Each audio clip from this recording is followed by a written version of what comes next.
Haggit Erev Shabbos, everybody, even though it's Wednesday. Welcome to Jerry's Parsha Ponderings. Last week, for Parshas Vayechi, my mic gave out and the entire presentation was no good. So what I am doing this week is a combination of Vayechi, Chazak, and Shmot, trying to show how the end of Bereshit is connected to the beginning of Shemot, and we'll see how the entire, how everything moved from the Bnei Israel coming down to Mitzrayim to ultimately the She'ibud and ultimately the Geula, and we'll see how this relates to to how to today and to modern times and to current events. So let's jump right into it. We will get into Parsha. We'll start with Vayechi and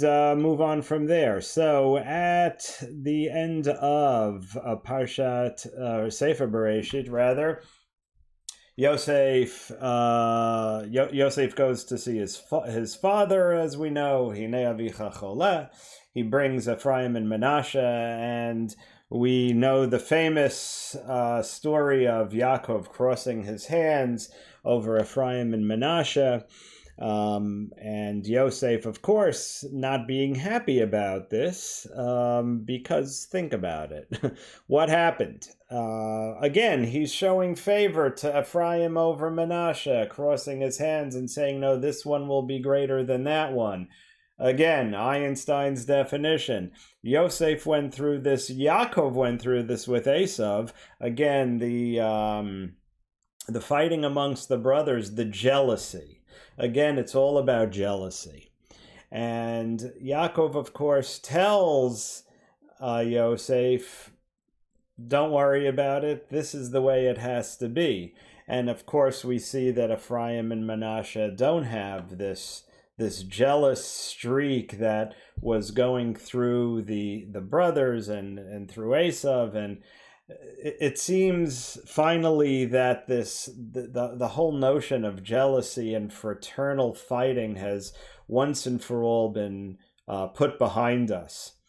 And of course, the famous question that so many Mefarshim ask is, why, when we give the blessing to our sons on Friday night, do we say Yisimcha Elohim K'Ephraim v'Chimnashe? Why don't we say Yisimcha Elohim K'Avram Yitzchak v'Yakov, just as we say for the girls, Yisimech Elohim K'Sara Rivka Rachel v'Leah? V'Sepis Ephraim and Manasseh. I mean, Levi, well, Yehuda. How about Levi and Yehuda? You have the Kahuna, you have the Malchus. I mean, so the Mefarshim, of course, answer that Ephraim and Manasseh were the first two Yidden, the first two Jews to grow up in Chutz La'aretz and remain from.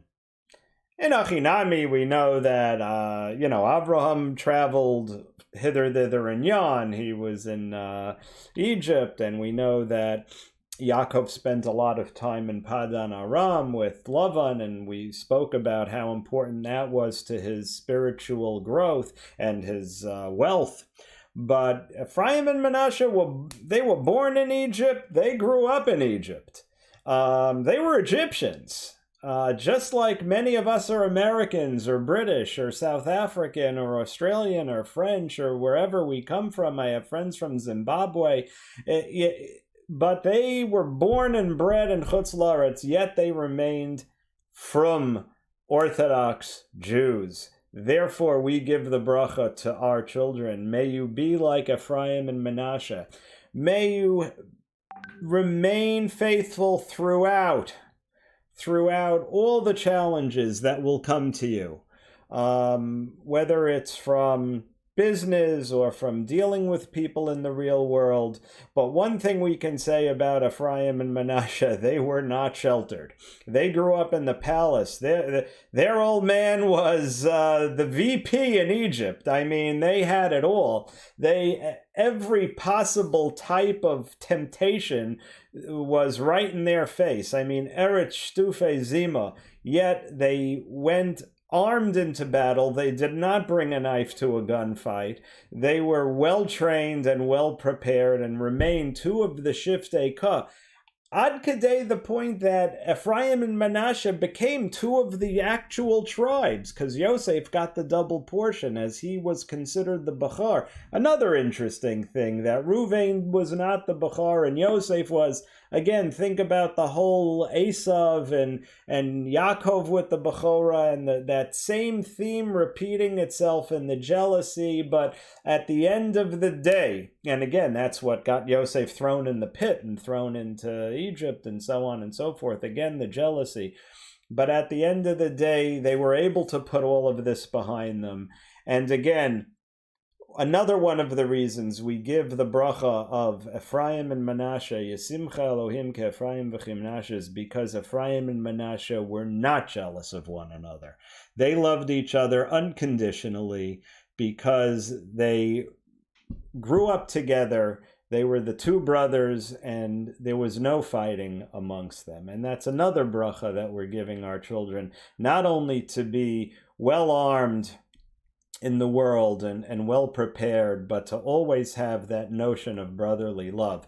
Speaking of which, the blessing to the tribes, Yaakov, of course, gives the bracha to the tribes, and again, some were given different brachas than others. Of course, the one to think about and to really consider is the Shimon Valevi, that he said that their arurapum kiyaz, their kanaut, their zealousness is fierce.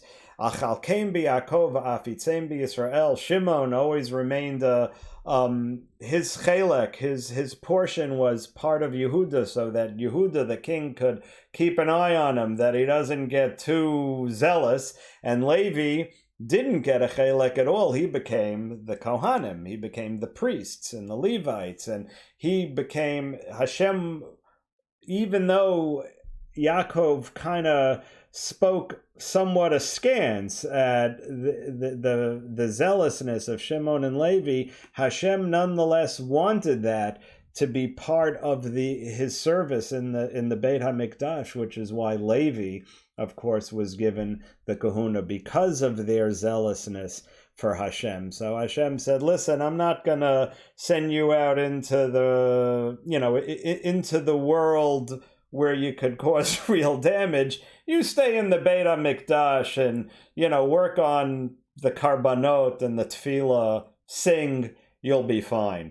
We see that all the different Shvatim were given a bracha, a blessing that was unique to them and focused on their unique qualities. As we know, each of the Shvatim was almost a nation unto itself, yet there was that notion of brotherly love amongst them, that they were able to live together in harmony without any infighting and without any tacharut, conflict amongst them. Of course, it came up every now and then. We know the story of Pelegish Begiva, and ultimately it did lead to their downfall, but at least at this time they were united. At the very end, we know that Yosef tells his brothers, Pakod yifkod Elohim etchem, Hashem will remember you, and you will bring me up from here. Yaakov was, of course, told his children, don't leave me in Mitzrayim. Take me to Eretz Yisrael. I want to be buried in the Ma'ara. I want to be in the Ma'arat HaMachpelah. And of course, they went ahead and did this. Yaakov Avinu, thereby giving his children the ultimate lesson that doesn't matter where you are, you're not home if you're not in Eretz Yisrael. And Yosef echoed this when he was buried in the Nile. He said, God will remember you, and you will take me out of here, and we will all leave and go back to Eretz Yisrael. Never letting them forget that even though they were doing very well in Egypt, as we're about to see, that the ultimate goal must be to be in Hashem's holy land, in Eretz Yisrael. And with that, interesting. One other point I want to make is that the Chazal, and this is something I read from Rav Moshe Lichman Shlita. Chazal speak not so complimentary about people that spend their entire lives in Chutz La'aretz, outside of Eretz Yisrael, and then want their body sent to Eretz Yisrael. Yosef, of course, grew up in Eretz Yisrael. He grew up in Shechem, but it's not so simple. It's not so simple. We know that there are many great Rabbanim, I think the Lubavitcher Rebbe amongst them, that because they didn't live in Eretz Yisrael, did not want to be buried in Eretz Yisrael because they felt that was ki'ilu chutzpahdik, and Chazal say it's not so simple. It's not so simple. Best to come sitting up. First of all, it's less expensive, to come sitting up than in cargo. So I recommend that come sitting up. You could come first class, you could come coach, but best to be on the top of the plane when you make Aliyah, not on the bottom. With that, Chazak, Chazak, v'nit Chazek, we finish Sefer Bereshit, and we begin Sefer Shemot. So, at the end of Bereshit, what's going on? The Torah tells us that the Bnei Yisrael, actually at the end of Vayigash, before we even get into Vayechi, it says, Vayeach Azuba. They came down to Mitzrayim. They're in the Golden Gullus, the land of all the wealthiest nation on earth. They've got it all going. Make Egypt great again. Yosef was right there, making Egypt great again, making them wealthy. The brothers, they were living in Goshen. Goshen was the borough park or Golders Green of the time. And they had shops, they had businesses, they were living amongst the Egyptians. You couldn't tell an Egyptian from a Jew. They were doing very, very well. Vatimalei ha'aretz otam. The Torah tells us at the beginning of this week's parsha. It says, Uvenei Yisrael paru vayishratzu vayirbu vayatzmu b'ma'od ma'od vatimalei ha'aretz otam. They were, it says a reference to that they were having sextuplets, whatever that means. But it means that they were very many, very fruitful, and very successful. They were at the top they were the 1%ers, the Jews over here. And what happens ultimately? Vayakam melech chadash al Mitzrayim asher lo yada et Yosef. This is a recurring theme in all of Jewish history, as we see here, Ramses. And all of a sudden, stuff started going sideways. What happened? They started with Ki'ilu, the Nuremberg laws, right?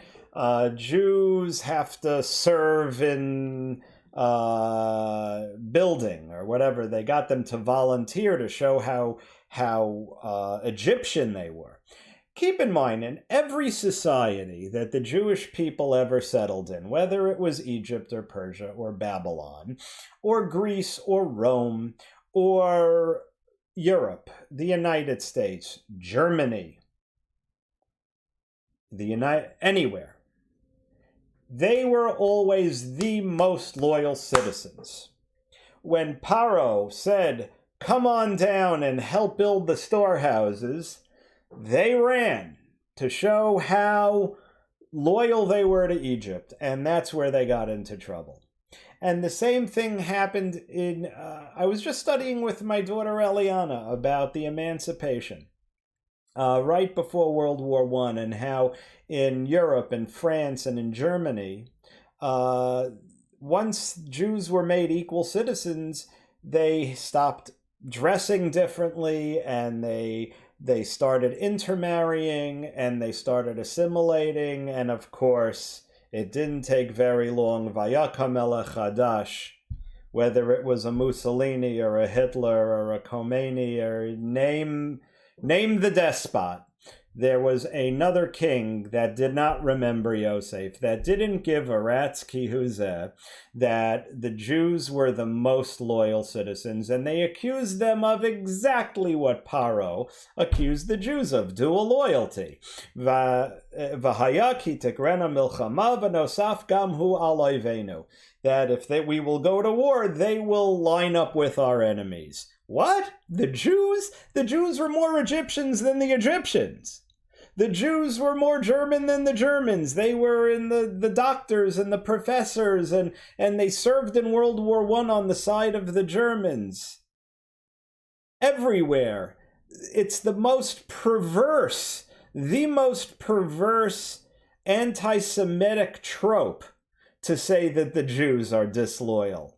The Jews are always the most loyal of citizens. And again, it's when we forget who we are and where we ultimately belong that God sends us a reminder in the form of a new king that doesn't remember Joseph. Joseph, of course, being the protagonist here, being the symbol for Judaism, because it was Joseph that actually saved Egypt. So what happens? We know throughout the Parsha, Moshe grows up in the palace. We know the story, how he was hidden. Bat Paro, Batia, saves him. He becomes Prince of Egypt. And one day he decides to go out and he sees an Egyptian beating a Jew. What does he do? He kills the Egyptian. You notice he didn't get together a committee to decide. He didn't call Nancy Pelosi and speak to the Gang of Eight to see if it was okay for him to kill the Egyptian, whether he should call in a drone strike or whether he should first consult with the UN. He didn't do any of that. He saw someone attacking his brother and he killed him. Right? He took out Soleimani. There was no discussion. A day later, or however long later it was, we're not really sure, he sees two Jews fighting, beating up one another. And he says, Russia! Lama taket reyecha, why are you beating your brother? Right? And then, of course, he says, Achen, and they said to him, are you going to kill me like you killed the Egyptian? And he realized that his secret was out, and he hightailed it to Midian. But who is this Moshe? Moshe sees two Jews fighting.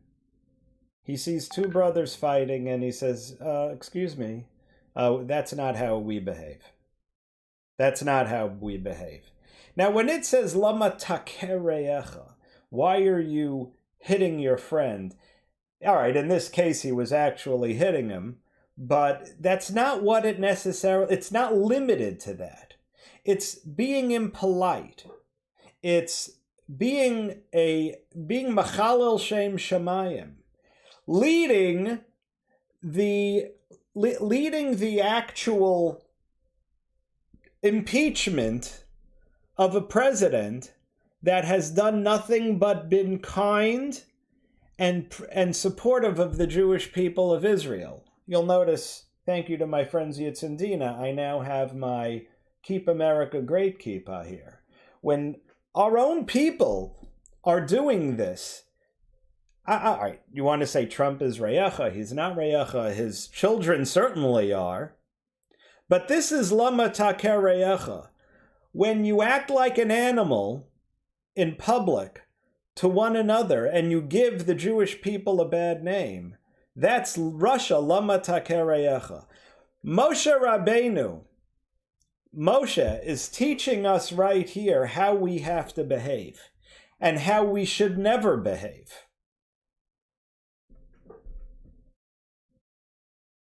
Russia, Lama Taker Reyecha.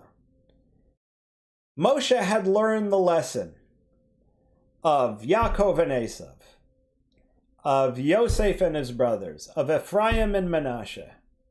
And he took that lesson and he said, no, This is what got us here. We got down here because of a lack of fraternity. The only way we're getting out of here is by fraternity, by brotherly love. Hopefully, someone will get this message, because it seems very lost on us nowadays. Hashem talks to Moshe on the mountain. Eheyeh asher eheyeh. I am that I am. I am. Eheyeh is haya hove v'yiheh. I was, I am, and I always will be. I am the universe. It's kind of what these graphics are trying to show. Hashem is the force. Yeah, ninth movie, right? But the force with the capital F. When Moshe says to HaKadosh Baruch Hu, he asks him, what is your name? When the Jewish people ask me, what is his name? What will I tell them? And he says, I am that I am. I am everything. I am in control of everything. Everything that happens. I see your pain in Egypt. I saw your pain throughout history. I saw what happened in Germany, and I will redeem you just as I did then. And he did redeem us. We paid a heavy price, but now we have our own state with our own army. Eheyeh asher eheyeh. Everything is predetermined. Everything, even though we have free choice, of course, that's the big controversy in life, is predetermination versus free choice. But, can God make a rock so heavy that he can't move it? And the answer is yes, and he can move it too. So we have a hard time understanding this. It doesn't go with human logic, but human logic has its limits. Hashem's logic does not. The logic of God has no limits. He is that he is, and he was that he was, and he will be as he will be, and it's all in his control. So as we live in the times of the Geula, of the redemption, let us remember that Hashem is ultimately in control of it all. And we have to be proper receptacles of his blessing and his redemption. Shabbat hi makar habracha, as Walter says, be shomer Shabbos, keep the Shabbos. Enjoy the Sabbath day, rest, relax, learn some Torah, do some praying, spend time with your family, and put down the damn phone. Shabbos is the source of all bracha. Remember what Walter says, be shomer Shabbos. Thank you for joining us for Jerry's Parsha Ponderings for Parshas Vayechi and the beginning of Shmot. And please come on back next week when we talk about Parshat Va'era. Have a great Shabbos and enjoy. Thanks for tuning in.